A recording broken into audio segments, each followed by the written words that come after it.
The Warriors lost Kevin Durant on Tuesday night, as the All-Star forward and former league MVP suffered a hyperextended knee in the Dubs' 112-108 loss to the Wizards. The team has added Matt Barnes to the roster in the meantime. The injury capped off a shaky week for the Warriors and the team's fans. Stephen Curry had a historically bad shooting night this week, going 0-11 from deep. The Cavaliers added former Dubs center Andrew Bogut to the roster for their late-season run, the loss to the Wizards and then the loss of Durant. It was all a lot to take in. Was this the same team? Had the power shifted elsewhere? The Spurs, Rockets and Clippers were still lingering in the West, and that isn't even thinking about the juggernaut that LeBron James and the Cavaliers are putting together. This is all nonsense, however. Durant or not, the Warriors are as good as anyone in the league.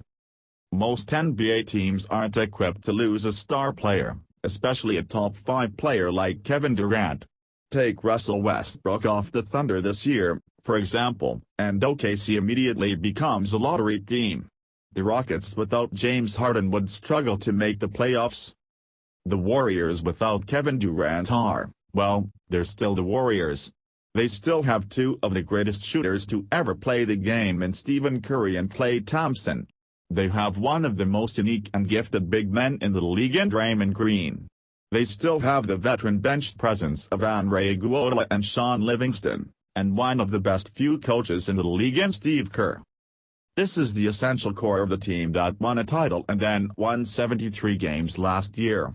They'll have to make some tweaks to bring back the offense to a more Curry and Thompson-centric one. Green may need to take a few more shots. Iguodala and Livingston will probably pick up a few more minutes in Durant's absence. But does anyone really doubt that this team can still win? The Warriors' four most used and four most devastating lineups this season have all featured Durant, yes. But a five of Curry, Thompson, Iguodala, Draymond, Pachulia is still a nightmare for opponents, and has been quietly effective all season when the Warriors have gone to it. The lineup is plus 41 in points and has a plus .275 efficiency over opponents, a higher number than any lineup with Durant, per Basketball Reference. If that's the Warriors' crunch time five, with Barnes adding some grit in Durant's absence, and Livingston, Iguodala taking a few more shots per game, they can still beat anyone. Seriously. Give me the Durant-less Warriors in a 7-game series with the Cavaliers. I'm picking the Cavaliers, sure, but that's not a sweep. That's a really interesting series. While it's unknown how much time Durant will miss, it doesn't look as of now that he'll miss the playoffs. If he's there at the end, the Warriors can still win a title. I think they might be able to do it even without him.